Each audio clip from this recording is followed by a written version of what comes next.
হিন্দু না? হিন্দু নয় তোমার হাজবেন্ড? তাহলে তুমি সিঁদুর পড়ছো কে? এমনি রেখে দিছে। এটা কথা হলো? ভুল করছো কে তুমি? হিন্দু না? তুমি কাঁদছো কেন বাবা? তুমি তাহলে মাথা সিঁদুর পড়ছো কেন? এই যে সিঁদুর দেখতেছি, তুমি মুসলমানের মেয়ে হয় সিঁদুর পড়ছো কেন বলো? হ্যাঁ,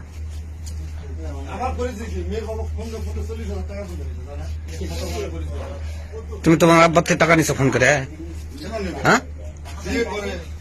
কি বলে টাকা নিছো? ওনার একটা পরিবার আছে, বগুড়াতে থাকে। তারা বলছে যে যদি আমার বাসায় আসতে হয় তাহলে 6 লাখ টাকা লাগবে। 6 লাখ টাকা লাগবে? হ্যাঁ, আর কি? ওরা আমার ওই বাসা থেকে 30 আম্মুর থেকে নেওয়া হয়েছে টাকা।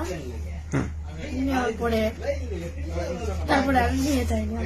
তারপরে এখানে একটা সমস্যা হয়েছে, এই জন্য নিয়ে যাই। ওর পরিবারে কে কে আছে? আর বউ আছে? তাহলে কে আছে? তুমি তো বললে যে আর পরিবার আছে। মা আছে, বাবা আছে, ভাই আছে। এখানে তাহলে কে আছে? কেউ নেই তো? আপনি কি হন? তাহলে ও বগুড়া কে থাকে? তো বলেছে যে বগুড়া পরিবার আছে।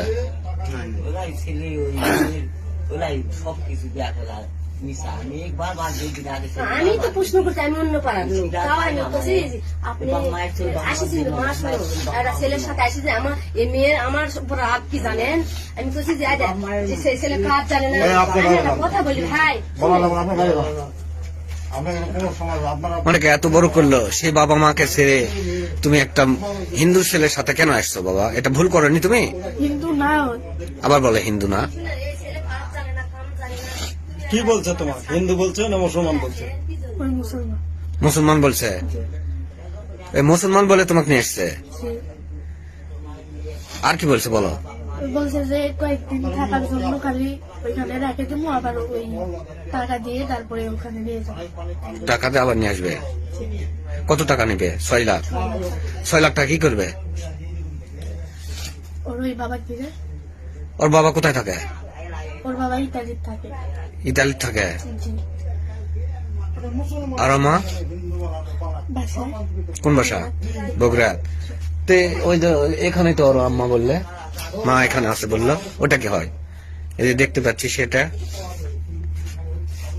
ওকে অনেক কাহিনী আছে, এই জন্য। কি কাহিনী বলো একটু? একটু পার্সোনাল।